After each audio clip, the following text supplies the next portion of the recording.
ये जो मजहबी तफरीक कर दी है, हम इसके खिलाफ आज एहतजाज कर रहे हैं। हम इस बात के लिए एहतजाज कर रहे हैं कि जी, ये जो मजहब की तफरीक बना दी गई है, इसमें ये जो सोच है कि एक किस्म के शहरी अपर दर्जे के हैं और दूसरे किस्म के जो शहरी हैं वो लोअर दर्जे के हैं। कभी न्यू दोस्तें बनती थी, तो अगर मैं उनको बताती थी कि मैं क्रिश्चियन हूँ, तो मैं तो बड़ा प्राउडली बताती होती थी। तो या तो वो मेरी दोस्तें उसके साथ बनती नहीं थी, या तो मुझे ये बोला जाता था कि क्यों क्रिश्चियन हो, पाकिस्तान में रहती हो, क्रिश्चियन क्यों हो, तो मुसलमान क्यों नहीं हो जाती, कलमा क्यों नहीं पढ़ लेती। हम बराबर के पाकिस्तानी हैं, हमारे हकूक भी बराबर के किए जाएं। आदमी हैं जो मेजोरिटी के लोग हैं, वो यही सोचते हैं कि ये क्रिश्चियन है तो ये इजीली अवेलेबल है। सिंध में और अब तो पंजाब में भी ये कानून बना दिया गया है कि इससे छोटी एज की शादी is illegal, right? This year in 2026 उन्होंने कह दिया है कि एक निकाह नामे की आड़ में, जो निकाह नामा इटसेल्फ इज अ क्राइम, उसकी आड़ के अंदर आप एक 13 14 12 साल की लड़की के साथ आप जितना मर्जी करना चाहें, यू कैन ले कस्टडी टू दैट चाइल्ड, और उसके माँ बाप का उसके ऊपर फिर कोई हक नहीं है। आपका लॉ से भी ताल्लुक है। अगर कल को कोई 9 साल की बच्ची से शादी कर लेता है और वो बच्ची कोर्ट में आके ये कह दे कि मैंने अपनी मर्जी से किया है, तो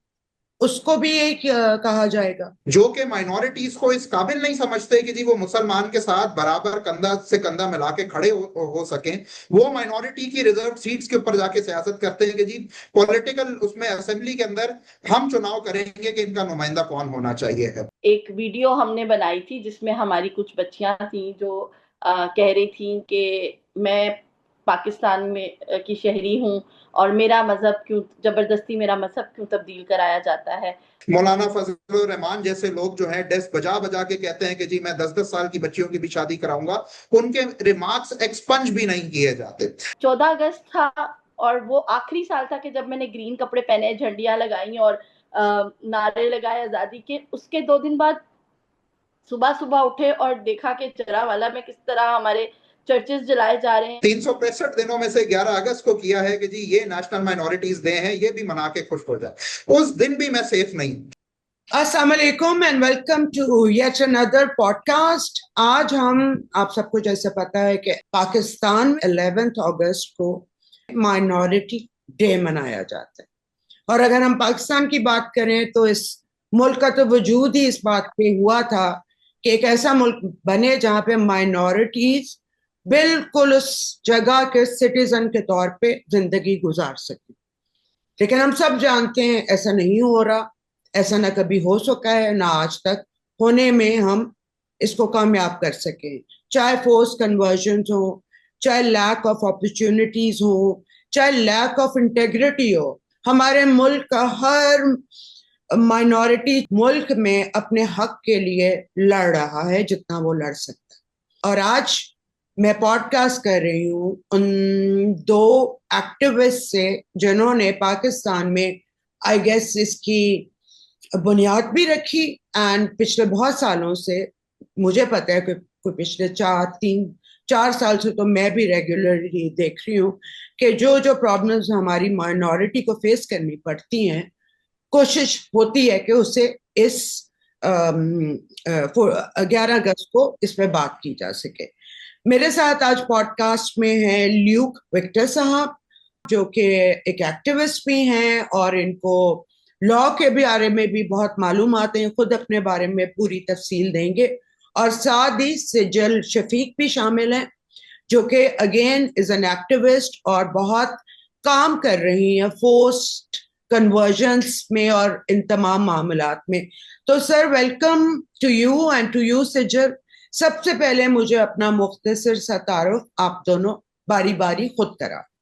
मेरा नाम सिजल शफीक है। वैसे तो मैं एक फार्मासिस्ट हूँ, लेकिन मैं एक एक्टिविस्ट भी हूँ, मिनॉरिटीज़ के लिए काम करती हूँ, औरतों के हकूक़ के लिए काम करती हूँ, और एक छोटा सा शेल्टर चलाती हूँ जिसमें फोर्स कन्वर्जन की जो विक्टिम्स होती हैं हम उनको रेस्क्यू करते हैं और यहाँ रखते हैं, उनको रिहेबिलिटेट कराते हैं, उनको पढ़ाई के, स्किल डेवलपमेंट के मौके देते हैं। ऑलराइट जी, ल्यूक। मेरा नाम लूक विक्टर है। मैं कानून का तालिब इल्म हूँ और उसी के साथ साथ I have had the opportunity to train जजेस particularly the gender-based violence court judges and the police officers who deal with cases of gender-based violence. और इसी के साथ साथ I am right now writing a book on forced conversions, and I have been giving trainings to judges and medical legal officers, prosecutors, and the police on how to deal with cases of forced conversion in particular. I oversee litigation particularly regarding minority rights, including cases of blasphemy and forced conversion.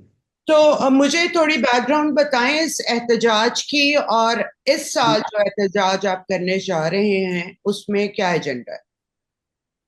देखिए इफ़त, एहतजाज की जरूरत तब पड़ती है जब कोई एक चीज मिल नहीं रही होती, जब कहीं कोई तकलीफ होती है, कोई हकूक मुयस्सर जो होने चाहिए हैं वो मुयस्सर नहीं हो रहे होते। तभी हम देखते हैं कि एक आम शहरी अपना सुकून छोड़कर बाहर सड़क पे निकलता है और रियासत से मांगता है कि जी, जब वैसे तो कहा जाता है कि रियासत हमारी माँ है, वो मेरे ख्याल में जब बच्चे को किसी चीज की कमी होती है, कहीं दर्द होता है, कोई तकलीफ होती है, कोई गिला शिकवा होता है, तो अपनी माँ से ही गिला करता है और माँ से ही दरखास्त करता है कि मुझे इस चीज की जरूरत है तो दी जाए। अनफॉर्चुनेटली के 1947 के अंदर जब ये मुल्क बना तो हमारे सामने जो इस मुल्क की बुनियाद रखने वाले मोहम्मद अली जिन्ना साहब थे, कायदे आजम जिन्हें हम कहते हैं, उनकी 11 अगस्त की बड़ी तारीखी स्पीच थी जिसमें उन्होंने ये इस मुल्क का जो इंटेंशन थी, इसकी सोच थी, इसकी बुनियाद थी, उसको वाजे कर दिया। और वाजे करते हुए ये कहा कि सब आजाद हैं अपने मस्जिद जाने के लिए, मंदिर जाने के लिए, गिरजाघर जाने के लिए, और रियासत का मजहब के साथ कोई लेन देन नहीं होगा। आप सब आजाद हैं अपने मंदिरों में जाने के लिए, आप सब आजाद हैं अपनी मस्जिदों में जाने के लिए और किसी भी और इबादतगाह में जाने के लिए। इस ममलकत पाकिस्तान में आपका ताल्लुक किसी भी मजहब, जात या अकीदे से हो, ममलकत का इससे कोई सरोकार नहीं। बट अनफॉर्चुनेटली आज हम इस साल चंद दिन बाद 14 अगस्त को 79th ईयर गालबन सेलिब्रेट करेंगे अपनी आजादी का। But as a Pakistani Christian, मैं एक पाकिस्तानी भी हूं, लेकिन उसके साथ साथ जो कायदे आजम साहब ने कहा था कि पाकिस्तानी होने के साथ साथ किसी की कोई मजहबी शनाख्त के ऊपर बहुत ज्यादा इस्तफसार नहीं किया जाएगा, लेकिन अनफॉर्चुनेटली हम कैटेगराइज करके, मैं अपने आप को अगर कहूं कि जी मैं पाकिस्तानी क्रिश्चियन, वो कहना मैं इसलिए जरूरी समझता हूं कि आज का जो मौजूदा आइन है जो 1973 में बनाया गया और जिसके सीड्स मैं समझता हूं कि तारीख में उससे बहुत पहले सो कर दिए गए थे, ऑब्जेक्टिव रेजोल्यूशन के इंदराज के साथ और इस्लाम को स्टेट रिलीजन बाकायदा तौर पे करार देने के साथ साथ, तो पाकिस्तानियों के बीच में ना एक फर्क कर दिया गया। दो किस्म के पाकिस्तानी बना दिए गए, एक ये वाले पाकिस्तानी जिन पे मुसलमान होने की सनद है, एक ठप्पा है कि जी यू आर मुस्लिम्स, और उसके अलावा वो सिख हो, जैन हो, वो आपका जो है सिख, आप हिंदू हो, क्रिश्चियन हो, अहमदी हो, उन सब का एक मजमुआ उठा के एक ब्रैकेट में डाल दिया कि जी ये नॉन मुस्लिम्स है, these are the other Pakistanis. ये वो वाले शहरी हैं जो कि जिन पे मुसलमान का ठप्पा नहीं लगा। अब अगर तो ये रहता एक स्टैटिस्टिक्स सिर्फ रखने के लिए कि भाई चले ठीक है, हमारे पास एक वो होना चाहिए कि कितने मुसलमान हैं, कितने क्रिश्चियन हैं, तो यहां तक मुझे कोई एतराज नहीं होता, किसी को कोई एतराज नहीं होता। लेकिन ये जो तफरीक बनाई गई, इसकी बेसिस के ऊपर जो फंडामेंटल राइट्स हैं, एक शरीयत कितनी मुझे एज अ मसीही पाकिस्तानी मुझे कितनी शरीयत मुयस्सर है, और मेरे जो मुसलमान पाकिस्तानी हैं उनका स्टेटस क्या है इस मुल्क में, इसके अंदर भी तफरीक कर दी गई। और मैं एक बड़ी बुनियादी बात करूंगा कि हमारे आइन के अंदर आर्टिकल्स 41 और 91 में एक बार लगा दी गई कि प्रेसिडेंट और प्राइम मिनिस्टर बनने के लिए गो के लूक विक्टर जितना मर्जी काबिल बन जाए, गो के सिजिल शफीक जितनी काबिल बन जाए, गो के कोई हिंदू, कोई सिख, कोई पारसी जितने मर्जी काबिल बन जाए, जितने मर्जी मोहब्बे वतन क्यों ना हो, अपनी मुल्क के लिए जान देने तक वफादार रहें, लेकिन जी ये प्रेसिडेंट और प्राइम मिनिस्टर इसलिए नहीं बन सकते कि क्योंकि ये वाले पाकिस्तानी नहीं है, ये तो उस वाली ब्रैकेट में फॉल करते हैं। अच्छा, अब बहुत सारे लोग कभी मुझे आगे से ना ऐसे क्विप करते हैं वो कि भाई आपने कब, अगर ये नहीं भी होती शिक तो आपने प्रेसिडेंट बन जाना था क्या? शायद मैं नहीं बन पाता, शायद बट भी दैट इज बातें। Besides the point. But that is besides the point. Point is के अगर जब आपने ये सोच बर्पा कर दी कि जी मुसलमान उम्मा की, जहां पर एक मुसलमान तादाद में ज्यादा है, उनका लीडर भी सिर्फ मुसलमान हो सकता है, ये एक सोच बर्पा कर दी। और यही सोच आप आज एक कॉमन वर्क प्लेस पे भी देखते हैं। आप कॉमन वर्क प्लेस पे इस तरीके से देखते हैं जहां पर हम देखते हैं कि इस तरीके के एड्स निकाले जाते हैं कि जी सफाई का काम सिर्फ क्रिश्चियन करेंगे। यही सोच हमें हर दूसरे इदारे के अंदर दिखती है कि जी एक टाइम था कि जब लॉ मिनिस्टर, पाकिस्तान के पहले लॉ मिनिस्टर थे और लेबर मिनिस्टर थे, वो थे एक हिंदू दलित जोगिंद्र नाथ मंडल साहब। हमारे हम जब तारीख देखते हैं तो ए आर कॉर्नेलियस साहब चीफ जस्टिस रहे हुए हैं। अगर काजी जो है वो एक नॉन मुस्लिम हो सकता है, तो उस उम्मा को, उस सोसाइटी को लीड क्यों नहीं कोई जो है मुसलमान से हटके कोई दूसरा शहरी कर सकता? ये जो मजहबी तफरीक कर दी है, हम इसके खिलाफ आज एहतजाज कर रहे हैं। हम इस बात के लिए एहतजाज कर रहे हैं कि जी ये जो मजहब की तफरीक बना दी गई है, इसमें एक तो आप समझें कि जब हमें एक लोअर स्टैंडर्ड बना दिया जाता है, ये जो सोच है कि एक किस्म के शहरी अपर दर्जे के हैं और दूसरे किस्म के जो शहरी हैं वो लोअर दर्जे के हैं, यही सोच है जो कि जड़ावाला को जाकर जलाती है। यही सोच है जो 13 साल मारिया शहबाज या आरज़ू राजा पे हाथ डालती है। यही सोच है जो शम्मा और शहजाद को, और शम्मा के पेट में जो अनबॉर्न चाइल्ड था उसको जिंदा जला देती है, क्योंकि दे नो कि भाई ये तो सेकंड दर्जे के सिटीजन है, इनके तो क्या हकूक है, इनके लिए बोलने वाला कौन है, ये तो है ही लेसर ह्यूमन बीइंग्स। हम इस सोच के खिलाफ निकले हैं। हमारा नारा है कि जी बुनियादी जो हकूक हम मांग रहे हैं ये हमारा हक है, ये हम कोई खैरात नहीं मांग रहे, ये हम किसी से कोई चैरिटी नहीं मांग रहे कि हमारे हकूक हमें दे दो, हमारे बराबरी की शरीयत हमें दे दो।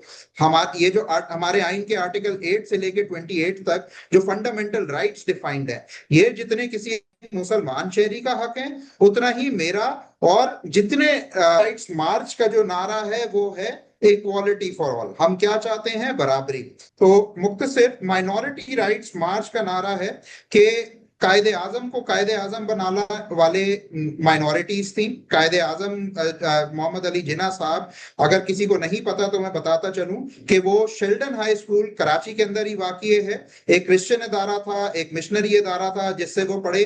उसके बाद वो कराची के ही दूसरे एक और मिशनरी इदारे CMS स्कूल से पढ़े। तो जिस मोहम्मद अली जिन्ना को अजीम शख्सियत कायदे आजम बनाया, वो उसमें माइनॉरिटीज का बराबर का किरदार था। जब पाकिस्तान बना तो जमहूरियत की जो फाउंडेशन कायम की, जब सिंध असेंबली की कोई अपनी ग्राउंड्स और प्रेमिसेस नहीं थी, तो एक हिंदू स्कूल NJV स्कूल उसने अपने दरवाजे खोले और सिंध का जो पहला असेंबली का इजलास हुआ वो NJV स्कूल की प्रेमिसेस में हुआ। और फिर मैं दोबारा बता दूं कि पाकिस्तान के जो पहले कानूनदान थे, जो कानून के वजीर थे और लेबर के भी डिपार्टमेंट के वजीर थे, वो एक हिंदू थे।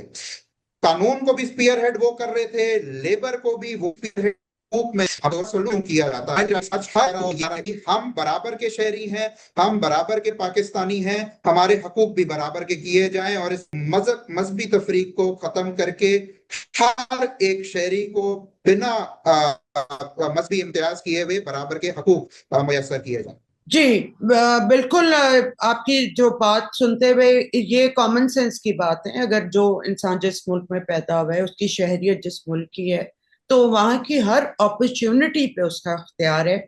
और ये रूल कब कैसे क्यों बना, इसके पीछे क्या जरूरत ही पेश आई, इस लॉ का बनना ही तफरीक कर रहा है ना। कि अगर ये सोचा भी गया कि ये लॉ बनाना है तो तफरीक तो वहीं से शुरू हो गई। और जो फिर सलूक किया जाता है हमने अपनी जिंदगियों में बड़े होते हुए भी देखा है। और इतनी बड़ी क्रिश्चियन कम्युनिटी, क्योंकि सिंध में ज्यादा हिंदू कम्युनिटी रहती थी, लाहौर पंजाब में एंग्लो इंडियंस की एक कम्युनिटी थी, उसके अलावा क्रिश्चियन जो कम्युनिटी थी, मेरी आंखों के सामने ऑलमोस्ट 75% लोग यहाँ से जा भी चुके। ऐसा नहीं है कि वो अभी बस रहे हैं और सिर्फ उनको राइट्स नहीं मिले, उन्हें इस हद तक मजबूर किया गया है कि वो ये सिर्फ कि वहां हम पहुंच जाएं, ये ही बहुत बेहतरी है।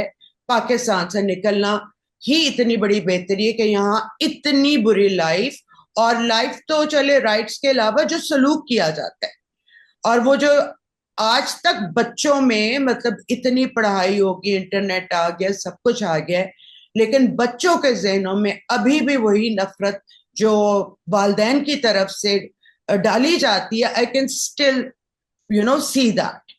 और सिजिल, अब आप बीइंग अ गर्ल, मुझे आपके नाम से तो नहीं पता चल रहा कि आपका किस फिरके से ताल्लुक है या रिलीजन से ताल्लुक है, लेकिन if you are a minority, तो being a girl, what have you faced?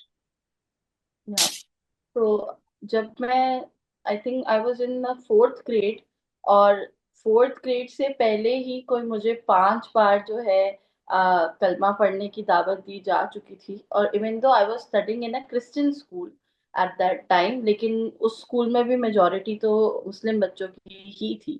और जब मैं किसी को जब भी बताती थी, मेरी ये बड़ी एक डिस्टिंक्ट चाइल्डहुड मेमोरी है कि मेरी कभी न्यू दोस्तें बनती थी, तो अगर मैं उनको बताती थी कि मैं क्रिश्चियन हूँ, तो मैं तो बड़ा प्राउडली बताती होती थी।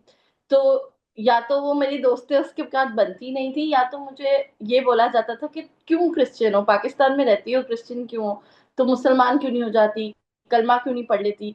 और बल्कि कलमा पढ़ाने की भी बहुत बार, और छोटे छोटे बच्चे होते थे, वो भी मेरे जितने 2 क्लास 3 क्लास के बच्चे जो मुझे कलमा पढ़ा रहे होते थे।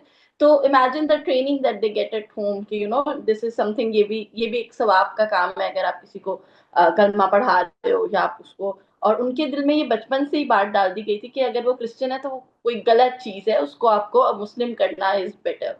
तो इस तरह की डिस्क्रिमिनेशन और इस तरह की जो एक्सपीरियंसेस है, तो पूरी जिंदगी होता रहता है। इसके अलावा जो बहुत सारी बच्चियां जो क्रिश्चियन जो ऑफिसेज में जाती हैं, जो यूनिवर्सिटीज में जाती हैं, तो मेजोरिटी जो है ना, आप किसी भी अगर क्रिश्चियन यंग लड़की से बात करेंगे ना, तो majority of them will tell you this lived experience के जो आदमी हैं, जो मेजोरिटी के लोग हैं, वो यही सोचते हैं कि ये क्रिश्चियन है तो ये इजीली अवेलेबल है, इसको इसके पीछे कोई नहीं आएगा, इसको हम यूज कर सकते हैं, इसके साथ हम गलत काम कर सकते हैं, इसका हम अगर हम इससे शादी कर लेंगे, इसका मजहब चेंज कर लेंगे, तो जो है हम एक सवाब कमाएंगे, हमें जन्नत का टिकट उनको नजर आता है। तो majority of Christian girls will tell you, जो ऑफिस गोइंग है, जो यूनिवर्सिटी गोइंग है, कि उनको they have been approached, they have been. और कराची जैसे शहर में रहते हुए, आप तो पंजाब की बात कर रही थी, आपने जब कहा कि पंजाब में बहुत सारे लोग मैंने देखे हैं जो चले भी गए, तो आप तो उन लोगों की बात करें जिनके पास मौके थे, जिनके पास they had the finances, they were able to leave. But majority of Christians जो हैं, या इंडियंस में जो, सॉरी इंडियंस कह रही, हिंदुओं में जो शेड्यूल कास्ट हैं, वो तो बिलो पॉवर्टी लाइन है, उनके पास तो कोई जराए नहीं है, उनके पास तो एजुकेशन नहीं है, they don't have an exit strategy, they can not leave Pakistan. उनके साथ क्या होता है, आप सिंध में चले जाएं तो रोज काउंटलेस हिंदू बच्चियां उठाई जाती हैं, उनका मजहब चेंज कराया जाता है। हर रोज की आपको ढेर सारी स्टोरीज मिल रही होंगी, डेली बेसिस पे ये हो रहा है। दे कैन नॉट लीव, उनके पास तो कोई ऑप्शन नहीं है जाने का। वो क्रिश्चियंस जो स्लम्स में रहते हैं, जो पढ़े लिखे नहीं है, जो डेली वेज वर्कर्स हैं, कहाँ जाएंगे, वो तो नहीं जा सकते। कराची जैसे शहर में रह के हम लोग 23 बच्चियां जो है रेस्क्यू कर चुके हैं, जिनका मजहब जबरी तौर पे चेंज कराया गया, जिनको या तो ग्रूम करके ले जाया गया या किडनैप करके लेके जाया गया। कराची जो कि it's suppose to be one of the biggest cities relatively, यहाँ पे हम सोचें अगर एक बंदा के यहाँ पे तो नहीं होता होगा फोर्स कन्वर्जन, बट इस शहर में अगर इतना हो रहा है, तो आप बाकी जगहों का तो आप अंदाजा ही लगा सकती हैं। मैं आप दोनों से एक सवाल यहाँ कन्वर्जन में पूछना चाहती हूँ कि मैं अक्सर ये सोचती भी हूँ, और शायद मुझे ही इल्म ना हो, हर दफा आप किसी और मजहब की लड़की को कन्वर्ट करवा के शादी करते हैं, क्या कभी लड़कों को भी कन्वर्ट करा के अपनी बेटियां उन्होंने दी हैं? I really want to ask that. इसका कोई नंबर है? देखें, एक अभी वेरी रिसेंट केस इसी साल इफत हुआ था कि पंजाब से एक क्रिश्चियन लड़के के साथ एक मुसलमान लड़की अपनी मर्जी से, दोनों अडल्ट थे और ये चाइल्ड मैरिज वाला केस नहीं था, ये यंग अडल्ट्स थे, दे एलोप्ड टुगेदर और वो कराची में फिर उनकी लाशें मिली कि जो मुसलमान फैमिली की नेचुरली उन्होंने फॉलो किया और ऑनर किलिंग के अंदर वो क्रिश्चियन लड़का भी मारा गया, अपनी बेटी को भी उन्होंने ऑनर किलिंग के अंदर मार दिया। तो I think that answers your question जो आप पूछ रही हैं। हाँ, फोर्स कन्वर्जन पे मैं जरूर ये कमेंट करूंगा कि देखें there are two types of force conversion. एक तो जो हम जब हम माइनर बच्चियों की बात करते हैं ना, तो दैट इज बिल्कुल ही एक हमारे एंड से तो हम ये कहते हैं कि जब 18 साल के अंदर आप शनाख्ती कार्ड किसी को इशू नहीं करते, आप ड्राइविंग लाइसेंस नहीं इशू करते, आप उससे पहले एक बच्चे की मेंटल कैपेसिटी स्टेट रिकॉग्नाइज नहीं करता। अगर मैं लीगल टर्म्स में बात करूं तो हमारी जो मुल्क के अंदर मेजर और माइनर में डिफरेंस करता है कानून, वो है मेजॉरिटी एक्ट 1875 का, कॉलोनियल टाइम्स का बना हुआ है। वो बड़ा वाजे बताता है कि 18 साल से पहले a person is a minor और उससे 18 साल की उम्र अचीव करने के बाद दैट पर्सन एक खुद मुख्तार और इंडिपेंडेंट शख्स गिना जाएगा और तभी आपको तो हमारी कॉन्स्टिट्यूशन में भी, सिंध में और अब तो पंजाब में भी ये कानून बना दिया गया है कि इससे छोटी एज की शादी is illegal, right? Am I right?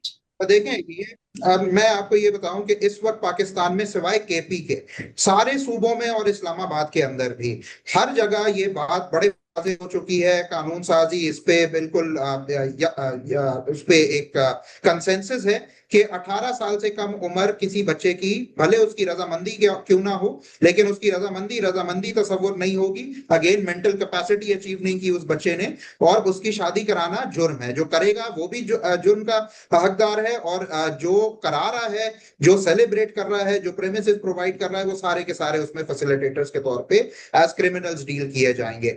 But unfortunately अभी वेरी रिसेंटली एक केस में, लाहौर का ही केस था, मारिया शहबाज का, 13 साल मसीही बच्ची, उसको एक 30 साल मुसलमान आदमी ने अगवा किया। फेडरल कॉन्स्टिट्यूशनल कोर्ट के सामने जब ये केस पहुंचा तो फेडरल कॉन्स्टिट्यूशनल कोर्ट, जो इस वक्त समझा जाता है कि पाकिस्तान का it is the highest court of the land और वो बुनियादी हकूक जो है सबसे ज्यादा बेहतर तौर पे इंटरप्रेट कर सकता है और उसके काम है नेचुरली कि वो बुनियादी हकूक का गार्डियन है सारे शहरियों का। उसकी एक 2 मेंबर बेंच ने ये जजमेंट दी कि गो के चाइल्ड मैरिज एक क्राइम है, लेकिन एक दफा शादी हो गई तो जी वो उसकी बीवी बन गई और अब वो उसके साथ जो मर्जी करना चाहे वो कर सकता है क्योंकि वो उसकी बीवी है। और उस 13 साल नन्ही मुन्नी बच्ची को एक 30 साल आदमी के हवाले कर दिया कि जी। अब मैं कभी इस पे सोचता हूं कि हम सबको याद है कसूर की जैनब का दर्दनाक वाकया और हम सब ने उसको नेचुरली बिला तफरीक कंडेम किया कि जो उसके साथ जैनब के साथ हुआ वो रेप था। लेकिन मैं कभी सोचता हूं कि जो उस केस में अक्यूज था, अगर तो वो एक जैसा झूठा सच्चा जाली एक निकाहनामा बना के ले आता और उस पे उस बच्ची का अंगूठा लगवाया हुआ होता तो कोर्ट क्या कहती कि रेप के चार्जेस हम खत्म करते हैं क्योंकि वो तो उसकी बीवी थी।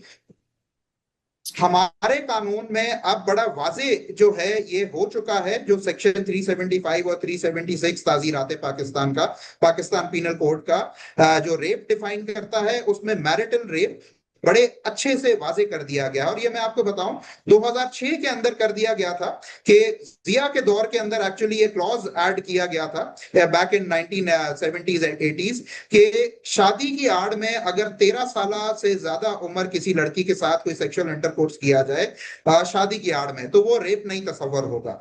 But this clause was amended and remove in 2006 और 2006 से इस क्लॉज को रिमूव करके एक और क्लॉज ऐड कर दिया गया था कि अगर 16 साल से कम उम्र लड़की के साथ भले उसकी कंसेंट के साथ भी अगर आप सेक्सुअल इंटरकोर्स करेंगे तो दैट इज स्टैट्यूटरी रेप, वो जिना बिल जबर ही तस्वर होगा क्योंकि बच्चे की हम मेंटल कैपेसिटी को नहीं समझते कि एक बच्चे के पास मेंटल कैपेसिटी है कि वो अपने कॉन्सिक्वेंसेस समझ सके कि इस एक्ट क्या एग्जैक्टली इंप्लीकेशंस और कॉन्सिक्वेंसेस हैं।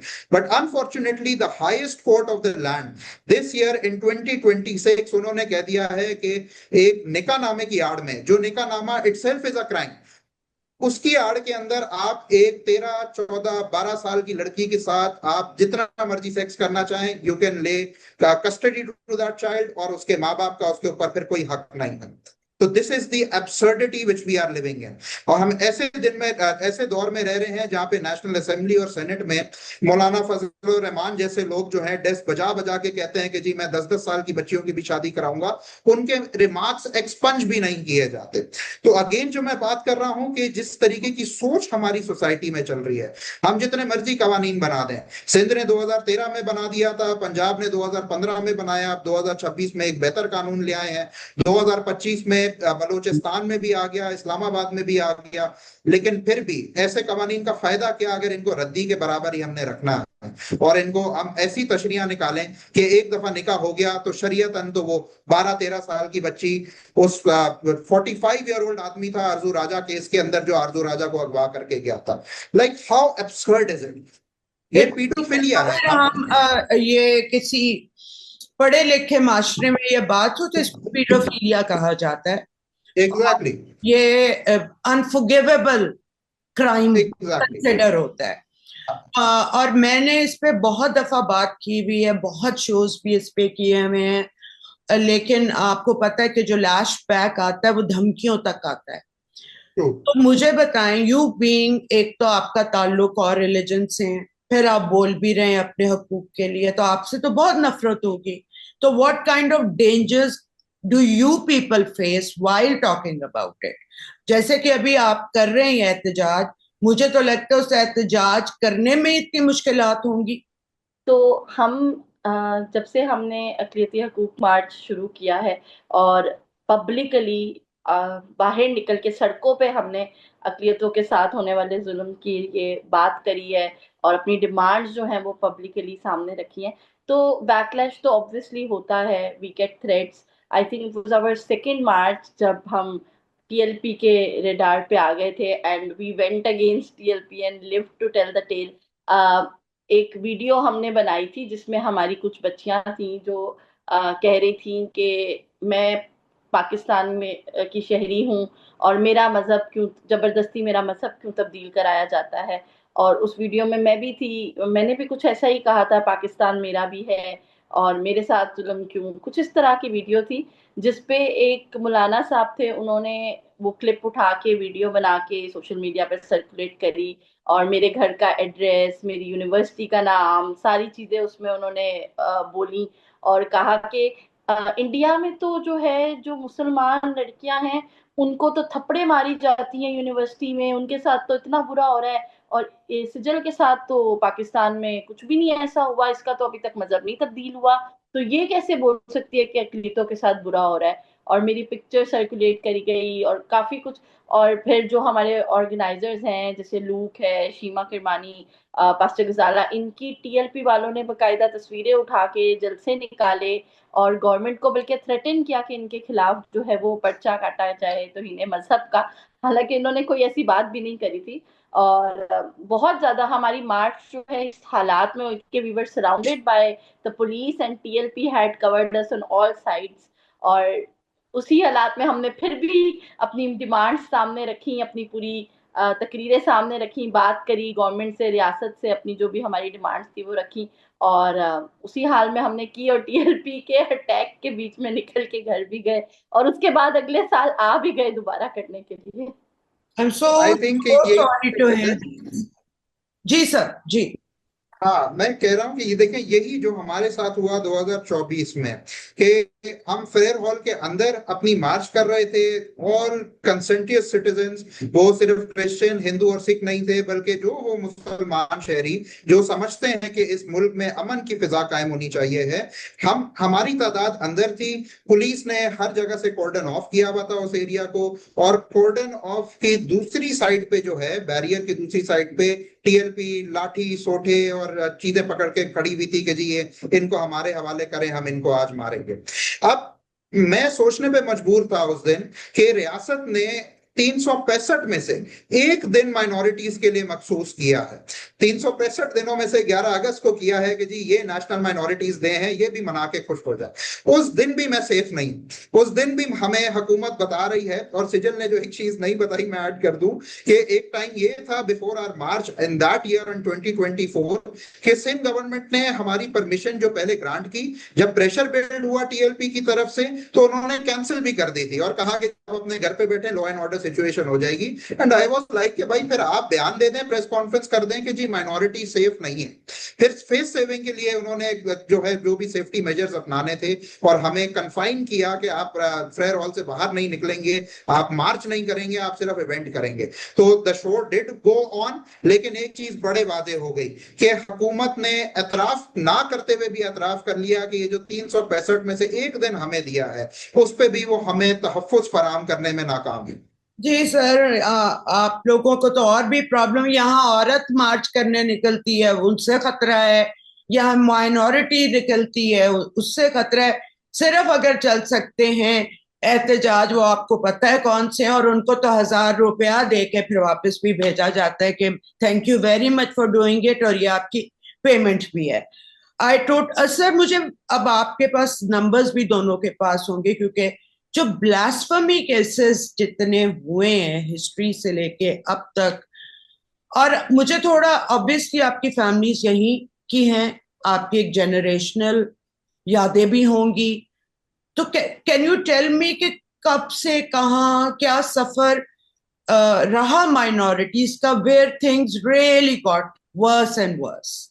मेरी एक वन मोर जो मेरी बहुत डिस्टिंक्ट याद है मेमोरी में मेरी, कि इससे पहले जो है ना मैं बहुत पुरजोश तरीके से इंडिपेंडेंस डे मनाती थी पाकिस्तान का 14 अगस्त, और मुझे लगता था कि मेरा मुल्क उतना ही मेरा है जितना मेरे साथ वालों का है। और मैं वो लड़की होती थी जो जाके एक हफ्ता पहले जो है ना झंडियां ला के डेकोरेट किया करती थी, और ग्रीन कपड़े तो जरूर ही पहनने थे मैंने। और इतने इंसिडेंट्स हुए जब शहबाज भट्टी को मारा गया, जब दैट डे रियली शुक मी, हालांकि मैं इतनी बड़ी नहीं थी तब भी कि समझ सकूं कि इसकी इम्प्लीकेशंस फ्यूचर क्या होंगी और किस तरह ये हमारी क्रिश्चियन कम्युनिटी की जो आने वाली जनरेशन है उसकी साइक पे किस तरह से इसका असर होगा।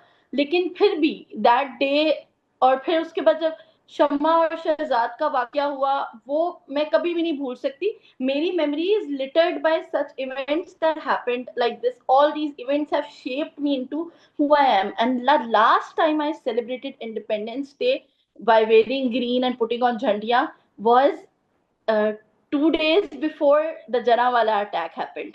14 अगस्त था और वो आखिरी साल था कि जब मैंने ग्रीन कपड़े पहने, झंडियां लगाई और नारे लगाए आजादी के। उसके 2 दिन बाद सुबह सुबह उठे और देखा कि जलियांवाला में किस तरह हमारे चर्चेस जलाए जा रहे हैं। और इस टाइम तक सोशल मीडिया का दौर इतना ज्यादा आ चुका था कि अब टिकटॉक आ चुका था, और टिकटॉक पे we were sitting at our homes और हम लाइव स्ट्रीम देख रहे थे कि पुलिस खड़ी हुई है और किस तरह जो है वहशियाना तौर पे हमारे क्रिश्चियन घर और चर्चेस जलाए जा रहे हैं। हमारी आंखों के सामने हमारी क्रॉसेस को उठा के, बाइबल्स को उठा के फेंका जा रहा था, और हम unable to do anything, we were just watching there paralyzed sitting at our Holmes.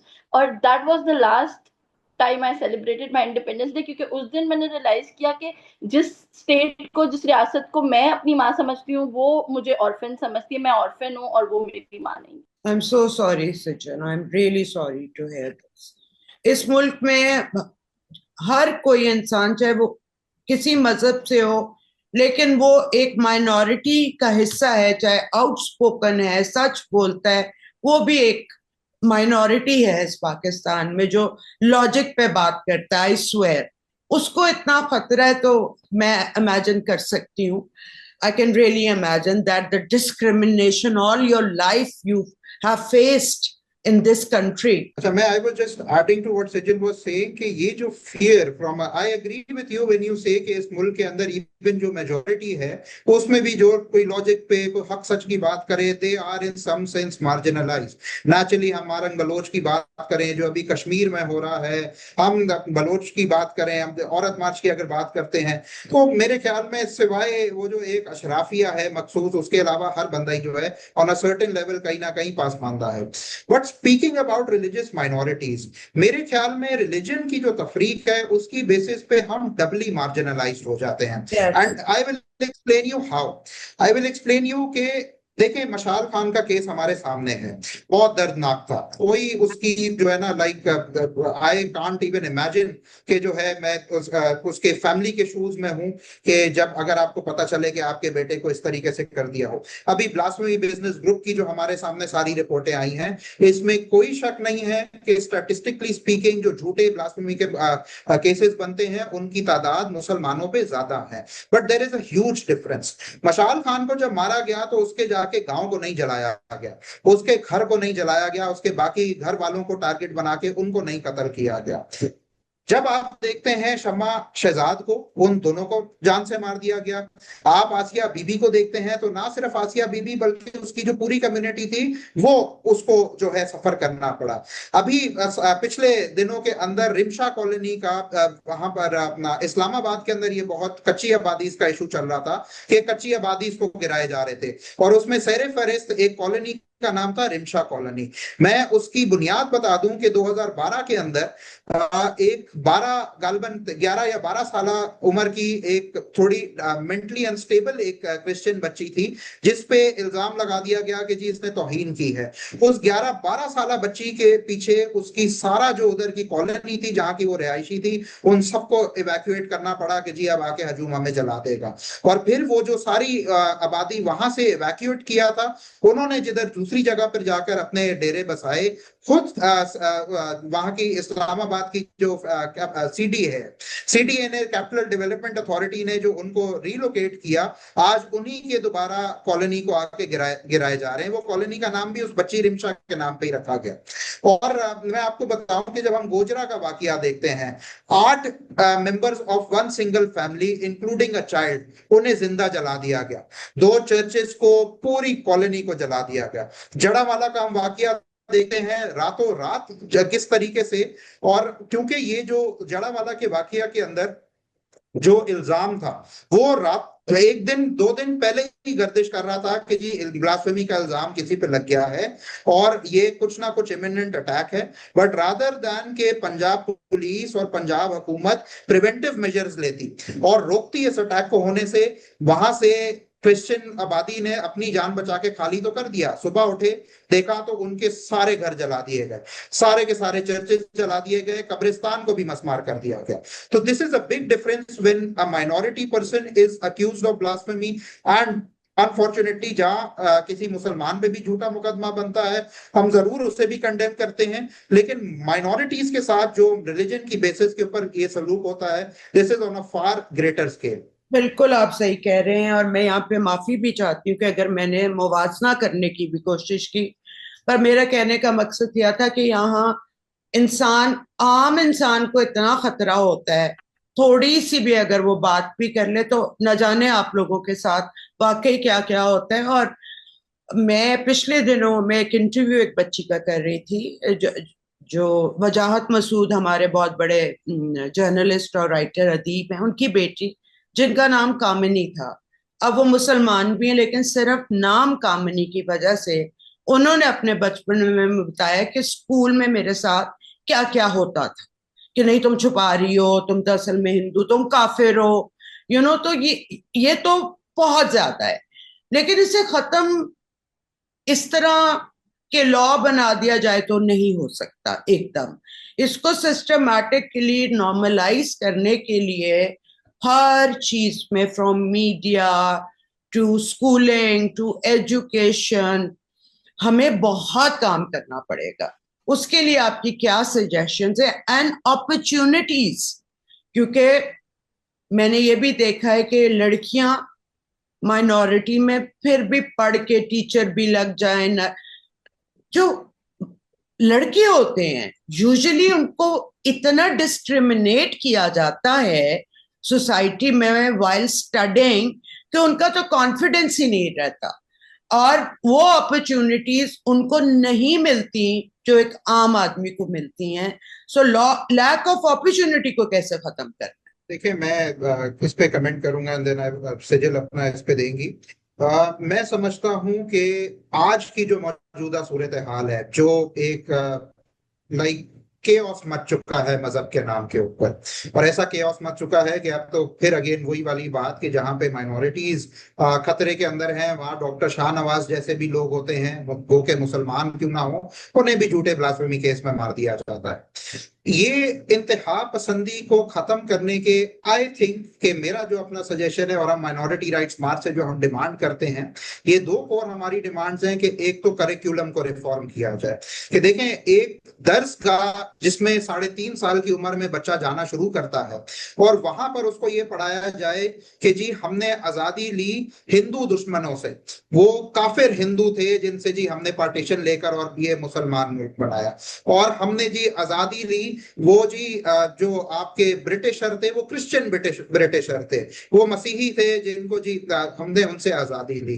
तो क्यों उस 3.5 साल के बच्चे में जो वहां से ये चीजें सुनना शुरू करेगा, right up to matriculation, right up to intermediate, वो पढ़ रहा है, हिस्ट्री पढ़ रहा है, पाकिस्तान स्टडीज पढ़ रहा है, और इस तरीके की चीजें उसे पढ़ाई जा रही हैं, तो वो अपने आप को सुपीरियर और दूसरे को दुश्मन क्यों नहीं समझेगा? अब ये सिर्फ सुपीरियर और इंफीरियर की भी बात नहीं रह गई, बाकायदा तौर पे दुश्मन समझने की बात हो गई कि जी वो हिंदू दुश्मन और वो क्रिश्चियन दुश्मन जिससे जी हमने आजादी ली। और फिर उसके बाद देखिए, करिकुलम के अंदर रिफॉर्म, सोसाइटी के माइंडसेट को रिफॉर्म करना, एक मैं बहुत बड़ा इसमें एलिमेंट समझता हूं पॉलिटिकल विल। आपने अभी रिसेंट देखा कि पीटीआई का जो एक केस चल रहा था सुप्रीम कोर्ट के सामने रिजर्व सीट्स का, पीटीआई ने जॉइंट अपना एक इत्तेहाद बनाया था सुन्नी इत्तेहाद काउंसिल के साथ। Sunni Ittehad Council was one of the petitioners before the Supreme Court, और रिजर्व सीट्स के हवाले से केस चल रहा था। सुन्नी इत्तेहाद काउंसिल कह रही थी कि जी पीटीआई के जो मेंबर्स थे उन्होंने हमें ज्वाइन कर लिया है, दैट मीन्स के हमारी पार्टी हकदार है कि रिजर्व सीट्स असेंबलीज के अंदर हमें दी जाए। अब सुन्नी इत्तेहाद काउंसिल का अगर आप मंशूर पढ़े ना, पार्टी की उनकी जो स्ट्रक्चर बना हुआ है, उनके मंशूर में लिखा हुआ है, उनके अपने जो पार्टी की जो पॉलिसी है कि ये पार्टी की मेंबरशिप सिर्फ और सिर्फ मुसलमान ले सकते हैं। ये जो मंसूर उस्मान अवान साहब हैं, अटॉर्नी जनरल पाकिस्तान, उन्होंने एतराज उठाया भी था, और इसका रिबटल ये आया कि जी ये तो जमात इस्लामी का भी कहीं ना कहीं है, JUIF का भी है, कि वो जो इस्लाम के नाम पे रिलीजन के नाम पे पॉलिटिकल पार्टीज बनी हुई हैं, वो तो अपने मेंबरशिप के हकदार ही सिर्फ और सिर्फ मुसलमानों को समझते हैं। लेकिन जब आई सीट्स लेने की बात, तो पहुंच गए सुप्रीम कोर्ट के जी माइनॉरिटीज की रिजर्व सीट हमें भी दे दें। और इस तरीके की, अब आप इवन मैं बताऊं, वो टीएलपी, जो टीएलपी ने एक साल के अंदर हर सूबे के अंदर, 2024 पाकिस्तान का वो साल था कि पाकिस्तान का कोई सूबा नहीं छोड़ा टीएलपी ने जहां पर एक्स्ट्रा जुडिशियल मॉब वायलेंस करके किसी को ब्लास्फेमी के चार्ज के ऊपर कत्ल ना किया हो। आप जड़ावाला के वाकये के बाद सबसे पहले मसीही था, नजीर मसीह फैसलाबाद में जिसको मारा, उसके बाद स्वात के अंदर मोहम्मद इस्माइल थे, फिर उसके बाद जो है क्वेटा के अंदर एक किसी मुसलमान के ऊपर इल्जाम लगा, उसको पुलिस वाले ने while he was incarcerated in the police thana, उसको वहां पे शूट कर दिया। और चौथा फिर आपने डॉक्टर शाहनवाज की किलिंग देखी। कोई सूबा नहीं छोड़ा इस सोच ने जिसको कर। अब वही टीएलपी का माइनॉरिटी विंग भी चल रहा है, और किसी ना किसी जो एक अनफॉर्चुनेटली मैं कहूंगा कि इस कौम के भी गद्दार, मैं उनको कहूंगा, अपनी माइनॉरिटीज के भी गद्दार, जो जाके ऐसे माइनॉरिटी विंग्स ज्वाइन करते हैं और माइनॉरिटी राइट्स मार्च के खिलाफ प्रोपेगेंडा भी निकालते हैं कि जी इनके खिलाफ ब्लास्फेमी के पर्चे कटने चाहिए। तो बट अगेन पॉइंट इज कि हमने एक ऐसा पॉलिटिकल अरीना बना दिया है जहां पर हमने आजादी दे दी है, इजाजत दे दी है कि हार्ड लाइन एक्सट्रीमिस्ट जो कि माइनॉरिटीज को इस काबिल नहीं समझते कि जी वो मुसलमान के साथ बराबर कंधा से कंधा मिला के खड़े हो सके, वो माइनॉरिटी की रिजर्व सीट्स के ऊपर जाके सियासत करते हैं कि जी पॉलिटिकल उसमें असेंबली के अंदर हम चुनाव करेंगे कि इनका नुमाइंदा कौन होना चाहिए है। मेरे ख्याल में जिस तरीके से खवातीन की बहुत सालों की जद्दोजहद के बाद ये रिफॉर्म आया और इलेक्शन रूल्स के अंदर अब ये मैंडेटरी हो चुका है कि हर पॉलिटिकल पार्टी ने जनरल सीट्स के ऊपर 5% कम अज कम खवातीन को जनरल कैंडिडेचर पे देना है। बात ये है कि जब तक आप ये कहेंगे ना कि जी वो देखें, अगर हम किसी खातून को कहीं खड़ा करेंगे जनरल सीट तो वहां के मर्द जो है उसको वोट नहीं डालेंगे, उन मर्दों की सोच कैसे तब्दील होगी जब तक आप ऐसी ये बात करते रहेंगे। ये पॉलिटिकल पार्टीज के लिए जिम्मेदारी है कि माशरे को तब्दील करें, आप खातून को खड़ा करें और वहां पे लॉबी करें कि जी अगर मर्द वोट ले सकता है तो खातून भी मर्द के बराबर है, आप उसको भी वोट दें। सेम लॉजिक अप्लाई करते हुए माइनॉरिटीज के लिए अगर इज्जत बनानी है, अगर बराबर का शहरी आपने बनाना है, ये जो मजहबी इंतहा पसंदी बढ़ चुकी है और एक हकारत की नजर से माइनॉरिटीज को देखा जाता है, दूसरे शहरी का होने का जो है हमें एक वो दिया जाता है, एक एक स्टेटस दिया जाता है, इसको खत्म सिर्फ तभी हम कर सकते हैं जब पॉलिटिकल विल होगी रियासत की। जब जितनी पॉलिटिकल पार्टीज जो इस मुल्क में सियासत करती हैं वो वोट मांगने के लिए आ जाती हैं, वो जब तक अपने प्लेटफॉर्म से माइनॉरिटीज को इक्वल सिटीजन्स नहीं शो करेंगे, जब तक अपनी पार्टी के अंदर भी और जो जो उनकी कॉन्स्टिट्यूएंसीज हैं जहां पर वो जाके अपनी सियासत करते हैं वहां पर इस सोच को बर्पा नहीं करेंगे कि अगर हम किसी मुसलमान के लिए वोट मांग सकते हैं तो हम लूक विक्टर के लिए भी वोट मांग सकते हैं। ये चीज जब तक चेंज नहीं होगी, आई डोंट थिंक सो कि there is a way out. दो सबसे मेन चीजें, करिकुलम के बच्चों को जो आप बचपन से ट्रेन कर रहे हैं, आप उनकी जो है एक माइंडसेट को चेंज करें, और उसके साथ साथ जो पॉलिटिकल अरीना है, पॉलिटिकल पार्टीज अपना एटीट्यूड चेंज करें, रियासत एक अफर्मेटिव अप्रोच अपनाए कि ये मैंडेटरी कर दे कि हर पॉलिटिकल पार्टी कम अज कम 5% माइनॉरिटीज को जनरल कैंडिडेचर के ऊपर सीट्स दें, ताकि माशरे की माइंडसेट चेंज होना शुरू हो। बिल्कुल ठीक। सजल, आपकी क्या सजेशन है? काफी चीजें लूप ने कवर करी। जैसे मैं बस ये कहूंगी कि अगर रियासत सीरियस है, अगर वो समझती है कि मिनॉरिटीज भी उसके लिए उतने ही प्यारे हैं जितने बाकी लोग हैं, तो let's start from the constitution. जो कॉन्स्टिट्यूशन में डिस्क्रिमिनेटली चीजें हैं, जैसे कि नॉन मुस्लिम का वर्ड कॉन्स्टिट्यूशन से हटाया जाए, हमें हमारी अपनी रिलीजियस आइडेंटिटी से मुखातिब किया जाए, क्रिश्चियन बोले, सिख बोले, हिंदू बोले। और इसके अलावा वो आर्टिकल्स आई थिंक 41 और 81, लूक को पता होंगे ज्यादा, 47 जो कहते हैं कि प्रेसिडेंट नहीं बन सकता मिनॉरिटी का बंदा, और प्राइम मिनिस्टर नहीं बन सकता नॉन मुस्लिम। तो ऐसे आर्टिकल्स जिनसे जो है एक फीलिंग ऑफ लेसरनेस आती है, वो कॉन्स्टिट्यूशन से अमेंड किए जाए, रिमूव किए जाए, और इक्वल चांसेस दिए जाए। जैसे हम जोहरान जो न्यूयॉर्क के मेयर जब बनते हैं, तो जिस तरह से उनके लिए हम खुशी मनाते हैं पाकिस्तानी सारे कि वो एक मुस्लिम मेयर बन गया है, तो अगर कोई मिनॉरिटी का बंदा या कोई क्रिश्चियन या कोई हिंदू या सिख अगर जो है वो प्रेसिडेंट बनता है तो या प्राइम मिनिस्टर बनता है, तो उसके लिए भी उतनी खुशी दिखानी चाहिए। तो कॉन्स्टिट्यूशन से आई थिंक स्टार्ट लेना चाहिए। एजुकेशन की जो किताबें हैं, मेरे ख्याल से जो मजहब का जो सब्जेक्ट है वो लिमिटेड होना चाहिए सिर्फ मजहब की। अगर, या तो मैं तो सोचती हूँ कि मजहब तो स्कूल में नहीं होना चाहिए पढ़ाना, लेकिन अगर है भी तो it should be limited to the religious study की जो क्लास है। Yeah, it और should be just an option for somebody wants to take it, तो ले लो भाई, वरना मतलब तो आपको घरों में ही सिखाया जाता है। हाँ, और जो हर सब्जेक्ट है ना उसमें मजहब नहीं होना चाहिए। जैसे इफ यू नो बायो की किताब जो है वो स्टार्ट होती है, फिर साइंस की किताब जो है, तो साइंस में मजहब नहीं होना चाहिए। अगर फिर मजहब है तो फिर सारे मजहब हों, क्योंकि एक मजहब जो है नहीं होना चाहिए।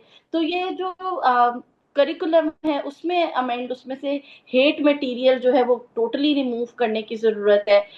हमारी जो ये सब हमारी डिमांड्स हैं। जो हमारे स्कूल्स जो हैं, जो अदारे हैं जो नेशनलाइज हुए थे अभी तक डी नेशनलाइज नहीं हुए, उनको डी नेशनलाइज किया जाए। ये छोटे छोटे स्टेप्स हैं जो अगर हुकूमत लेती है, रियासत लेती है, तो शायद हमारा जो एतमाद है वो कुछ बहाल होना शुरू हो, that the state is serious about protecting its मिनॉरिटीज।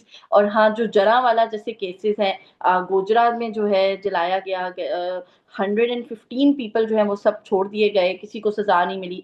जरावाला में सिर्फ एक बंदा उस मॉब में से जो है जिसको सजा दी गई है, बाकी सबको छोड़ दिया गया। तो जरावाला का केस जो है उसको टेकअप किया जाए, उसमें सीरियस जो है सजा सुनाई जाए। और जो भी अगर कोई ऐसे केसेस होते हैं मॉब वायलेंस के मिनॉरिटीज के खिलाफ या फॉल्स एलिगेशंस जब लगती हैं, तो जो करने वाले हैं अगर स्टेट उनको सजा देके एक एग्जाम्पल सेट करती है, तो मेरे ख्याल से ये फ्यूचर में नहीं होगा। This can be prevented if steps are taken now.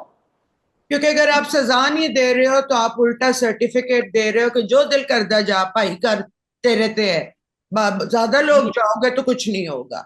सो अभी तक तो यही चल रहा है। एवरीबॉडी इन दिस कंट्री, चाहे उसका किसी मजहब से ताल्लुक हो, वो ब्लास्फेमी की तलवार के खतरे में रह रहा है कि आपको इजाजत भी कोई एक्सप्लेन, बस इल्जाम लगाने की देर है, कोई ना कोई कहीं ना कहीं तलवार लिए आपका इंतजार कर रहा होगा।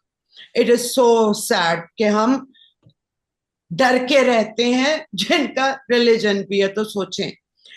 और मैंने तो हमेशा ये भी बात की थी कि अगर ब्लास्फेमी का इल्जाम लगना भी है ना, तो वाकई सिर्फ मुसलमानों पे लग सकता है। जो बिलीव ही नहीं करते हैं उन पे अभी इल्जाम कैसे लगा सकते हैं? एंड जो आपकी बुक्स जो जलाई गई, आपकी जो चर्चेस जलाए गए, तो आप लोगों ने ब्लास्फेमी का किसी पे केस किया? मैं आपको बताता हूं कि अभी लास्ट मंथ का ये वाकया है।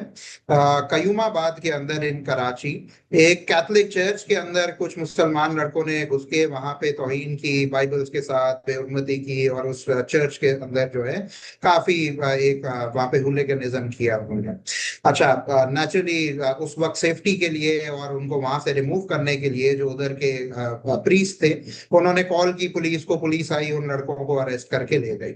अच्छा, जब फादर से पूछा गया, चर्च से पूछा गया कि आप इनके खिलाफ क्या करना चाहते हैं, उतनी देर में उन जो मुसलमान बच्चे थे उनके पेरेंट्स आ गए, उन्होंने उनकी तंबी की, जो थोड़ा डांटा और माफी मांगी कि जी हम इनको समझाएंगे और ये गलती हो गई, वी आर सॉरी। उन्होंने सॉरी कर लिया, माजरत कर ली। The fathers forgive them. उन्होंने पुलिस से कहा कि जी हम कोई पर्चा नहीं चाहते, हम किसी किस्म की कार्रवाई नहीं चाहते, और ठीक है, पेरेंट्स आ गए, बच्चों की उन्होंने अंडरटेकिंग दी है कि हम इनकी तंबी करेंगे। ये जो माइंडसेट था बच्चों ने जाके कि उन्होंने ये इस तरीके से किया, द पेरेंट्स आर रिपेंटेड, उनके बड़े आ गए, उन्होंने माफी मांग ली, हम इनको माफ करते हैं, हम किसी किस्म की कोई कार्रवाई इनके ऊपर नहीं करेंगे। रियासत ने ये किया। अब वो आप इसकी रियासत की ना वो उसके किस तरीके से बिल्ट इन हो गई है सोच। पुलिस ने अपनी मुद्दत में उन बच्चों के ऊपर पर्चा काट कि 295A का पर्चा जी हमारी पॉलिसी है, हम काटेंगे तो सही ब्लास्फेमी का पर्चा। अब एक जो अग्रीव्ड पर्सन है वो भी कह रहा है कि भाई मुझे नहीं इनके ऊपर कार्रवाई चाहिए। पुलिस कह रही है नहीं जी कि हमारा एक पॉलिसी है, और आइए ऊपर से हमने अच्छा, फिर उन्होंने गिरफ्तारियां की, गिरफ्तारियां शो की, और वो नेचुरली वो जो है वो पर्चा कट गया। बट नेक्स्ट डे कोर्ट में जाके जो अग्रीव्ड फादर थे वहां के, उस चर्च के हेड थे, उन्होंने जाके मैजिस्ट्रेट के सामने भी ये कहा कि जी मैं कोई कार्रवाई नहीं चाहता, आप इनको छोड़ें। इनके बड़ों ने आके माफी मांग ली है, ये बच्चे रिपेंटेंट हैं, तो इस चीज को खत्म करें, मैं कोई ब्लास्फेमी में इनको प्रोसिक्यूट नहीं करना चाहते। तो उस वक्त जज नहीं डरे ये केस सुनते हुए?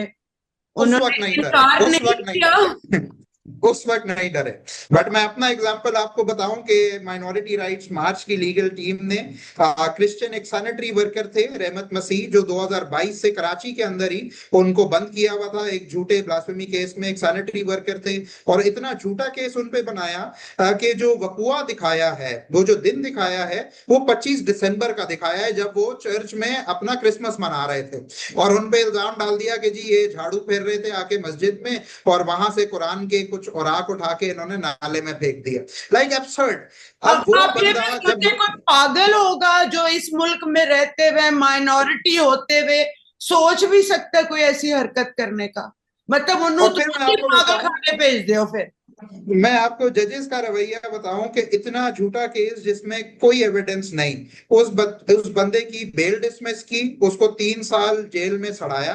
ये जब केस मेरे पास आया तो उस वक्त तक ट्रायल भी शुरू नहीं हुआ था और कोई वकील लेने के लिए तैयार नहीं था, कोई कुछ प्रोग्रेस नहीं हो रही थी। हमने इसको सारी चीजें प्रोसीड करके उसको 1 साल के अंदर अंदर बाइज्जत बरी कराया। बट बिफोर, उससे पहले 2 जजेस चेंज हुए। 2 जजेस ने कहा जी हमारे बस की बात नहीं है और हम तो ये नहीं करेंगे, और जो है वो इवन दो दे न्यू, उन्होंने एतराफ भी किया बंद दरवाजे के अंदर कि we know that this person is innocent, but कल को बैकलैश हम पे ना आ जाए। तो फिर भी जो है 100 में से कोई एक भी होता है जो दलेर होता है, और एक ऐसे जज साहब आए जिन्होंने फिर वर्डिक्ट ऑफ इनोसेंट प्रोनाउंस किया और उसे बरी किया। शुक्र है खुदा का। एंड लास्टली मुझे जरा बताएंगे कि ये मारिया शहजाद का केस, अब उसकी अपील्स भी हो चुकी हैं और अभी हेयरिंग, 4 अपील्स हुई हैं लेकिन अभी तक हेयरिंग पेंडिंग है, तो वो केस कहाँ तक पहुंचता आपको नजर आ रहा है? देखें, मारिया शहबाज के केस में इस वक्त 2 चीजें चल रही हैं।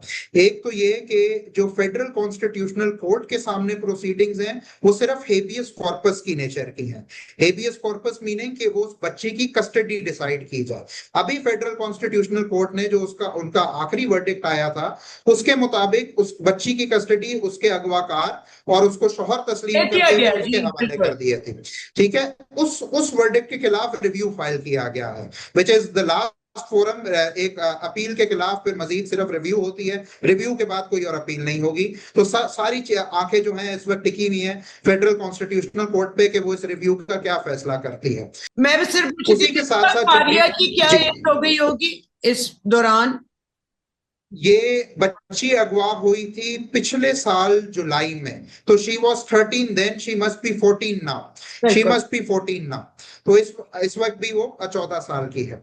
अच्छा, दूसरा जो इस केस के अंदर जो मेन क्रिमिनल ट्रायल है, अनफॉर्चुनेटली जो मैजिस्ट्रेट थे जिनके सामने ये ट्रायल चल रहा था उन्होंने सारे चार्जेस से बरी कर दिया था जितने भी मुल्जिमान थे। ट्रायल कोर्ट ने भी केस ही खारिज कर दिया और कहा कि जी कोई क्रिमिनल चार्जेस नहीं बनते, क्योंकि वो 13-14 साल की बच्ची को जो मुल्जिमान लेकर आए थे अदालत में, उन्होंने उस बच्ची ने कह दिया कि मैं अपनी मर्जी से गई। ऐसी बच्ची जिसको एक हाथ से उसके अगवाकार ने पकड़ा हुआ है, दूसरे हाथ से किसी मौलवी ने पकड़ा हुआ है, उसको जो है डरा धमका के जिनसी ज्यादती का निशाना बनाकर लाकर अदालत में खड़ा कर दिया। और वहां पर जज ने पूछा उससे कि जी बेटा तेरी क्या मर्जी है। वो बच्ची अपने उस ट्रॉमा से ही नहीं निकल पाई। नेचुरली जो उसके साथ इतने दिनों से जिनसी ज्यादती हो रही थी, पता नहीं ऐसी चीजें जो हम तसव्वुर भी नहीं कर सकते, वो बच्ची किस अजियत से उसको नहीं गुजारा होगा। और तब जज साहब कहते हैं कि जी बच्ची ने कह दिया जी मैंने सब कुछ अपनी मर्जी से किया है तो मैं केस खारिज करता हूं, और मैं 1 सेकंड भी नहीं लगाऊंगा ये देखने के लिए कि इस बच्ची के साथ हुआ क्या है। तो वो केस भी खारिज कर दिया गया है। उसके खिलाफ एक अलग से अपील की गई है लाहौर हाई कोर्ट में जो कि पेंडिंग है, और ये दोनों जगह पे फेडरल कॉन्स्टिट्यूशनल कोर्ट के सामने इस बच्ची की कस्टडी के लिए बैटल चल रहा है, और जो उसके अगवाकार हैं उन्हें प्रोसिक्यूट करने के लिए लाहौर हाई कोर्ट के सामने इस वक्त प्रोसीडिंग्स चल रही हैं। बट अभी तक इसमें कोई खातिर ख्वाह फैसला जारी नहीं हुआ, इट इज स्टिल पेंडिंग। तो बिकॉज आपका लॉ से भी ताल्लुक है, अगर कल को कोई 9 साल की बच्ची से शादी कर लेता है और वो बच्ची कोर्ट में आके ये कह दे कि मैंने अपनी मर्जी से किया है, तो उसको भी यही कहा जाएगा? देखिए, मौलाना फजलुर रहमान ने तो डेस्क बजा के यही कहा था ना कि 10-10 साल की बच्चियों की मैं कराऊंगा शादी। तो और तारिक मसूद साहब की लड़की ने आके ये तारिक बोलना है कि मैंने अपनी हाँ मर्जी से की, हाँ चाहे 6 साल की हाँ, हो चाहे 9 साल की हो, क्योंकि फिर कोई लिमिट तारिक मसूद आ साहब रहा। ने कहा था, ने तो 9 साल की और 6 साल की बच्ची की बात की। तारिक मसूद साहब बड़े पॉपुलर एक क्लेरिक हैं, उनकी एक वीडियो वायरल हुई थी कि जिसमें उन्होंने कहा था कि जी अगर 8-8 साल की दो नहीं होती, 16 साल की वो बात कर रहे थे, तो उन्होंने कहा 16 साल को छोड़ो, अगर 8-8 साल की दो नहीं मिलती तो 4-4 साल की 4 भी कर लो। मतलब किसने इनको ये ताकत और इजाजत दी है कि औरतों के बारे में ऐसी बातें रिलीजन के अंडर बैठ के करते हैं? मतलब, और इनके खिलाफ कोई दुनिया नहीं निकलती, इनके खिलाफ कोई लॉ का बंदा नहीं निकलता। वो जो विजिलेंटीज बनते हैं इतने सारे इस मुल्क में, इधर नहीं बनते वो लोग जो कि literally pedophilia के cases हैं. And I wish you all the best for this. And I swear मैं कराची में नहीं हूँ, काश मैं कराची में होती, मैं आपके साथ चल रही होती, लेकिन anything else इसके बारे में आप कुछ बोलना चाहें, इनमें कुछ बताना चाहें, इसमें मीडिया क्या रोल प्ले कर सकता है, एक मैसेज उनके बारे में भी दें जो ये ड्रामे बनाते हैं, जो एक्टर्स हैं जिनकी दुनिया सुनती है. How can they also help in this activism? देखिए, मीडिया का बहुत क्रिटिकल किरदार होता है. मेरे ख्याल में जितना एक किसी मौलवी का है, वो अपने वहां पर मंबर पे खड़े होकर जो बातें करता है, लोगों के माइंड्स को इंडोक्ट्रिनेट करता है, मेरे ख्याल में उतना ही सेंसिटिव जो रोल है वो मीडिया का होता है. अगर मीडिया अपनी रिपोर्टिंग बेहतर तौर पे शुरू कर दे, और मुझे याद है दुआ ज़हरा केस के अंदर उस 13-14 साल की बच्ची को अब जब खातून लिखेंगे, जब आप वुमेन लिखेंगे, मैरिड वुमेन, और लिखेंगे कि जी उसकी कंसेंट है, तो माशरा यही सोचेगा. जब आप विक्टिम्स को पोर्ट्रे करेंगे कि जी विक्टिम ब्लेमिंग आप शुरू कर देंगे और इस तरीके की चीजें होंगी, तो आई थिंक सो मीडिया को अपनी रिपोर्टिंग, और सिलेक्टिव रिपोर्टिंग नहीं खास तौर से, और फिर जब रिपोर्ट करते हैं तो उस लैंग्वेज को इस्तेमाल किस तरीके से करना है, इस पे बहुत ज्यादा गौर करने की जरूरत है. मैं आखिर में आपके प्लेटफॉर्म से सिर्फ दावत देना चाहूंगा हर एक पाकिस्तानी को, हर एक शहरी को, और खास तौर से जो कराची के शहरी हैं, कि 11 अगस्त को ट्यूसडे वाला दिन है, शाम 4 बजे कायदे आजम के मजार पर आए, माइनॉरिटी राइट्स मार्च के साथ अपने कंधा से कंधा मिलाकर आप खड़े हों. अपनी सिर्फ माइनॉरिटीज के लिए नहीं, अपने इस मुल्क के लिए, इस मुल्क में इंतहा पसंदी को खत्म करने के लिए, हर एक के साथ अमन कायम करने के लिए, प्यार और मोहब्बत और मुसावात को आगे बढ़ाने के लिए जितने कंसेंटेड सिटीजन्स हैं, वो क्रिश्चियन हो, हिंदू हो, पारसी हो, मुसलमान हो, सबको दावत है कि माइनॉरिटी राइट्स मार्च का हिस्सा बने और एक बेहतर और एक अमन पसंद और बराबर के, जहां पर सबके लिए हकूक हो, ऐसे पाकिस्तान के लिए जद्दोजहद करें. Thank you. और आपसे your last parting words?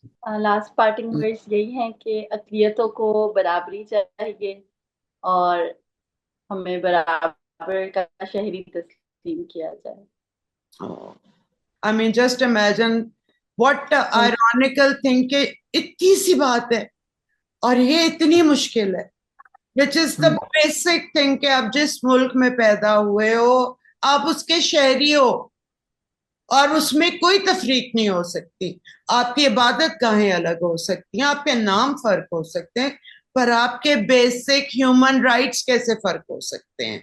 I am so sorry कि हम ये विटनेस कर रहे हैं और इस मुल्क के जो हालात हम देख रहे हैं. मेरी तो एज अब बहुत ज्यादा हो गई है, मे बी मैं कुछ ना कर सकूं, और जो देखा है बहुत ही बुरे से बुरा ही देखा है. आई am really investing and hopping कि जो आपकी फ्यूचर जनरेशन है इसमें टॉलरेंस भी होगा, ये लॉजिकल भी होंगे और ये कॉमन सेंस की बात करेंगे. ये कोई साइंस नहीं है, क्वालिटी होना is nothing big, it's literally common sense. And all the best, and it was lovely talking to you. और मेरा तो दिल हिल के रह गया. आई होप जो ये पॉडकास्ट देखेगा और जो कराची में होगा, they will come and support you. Thank you for having us on your podcast. Thank you so much. Thank you for having us. Hafiz.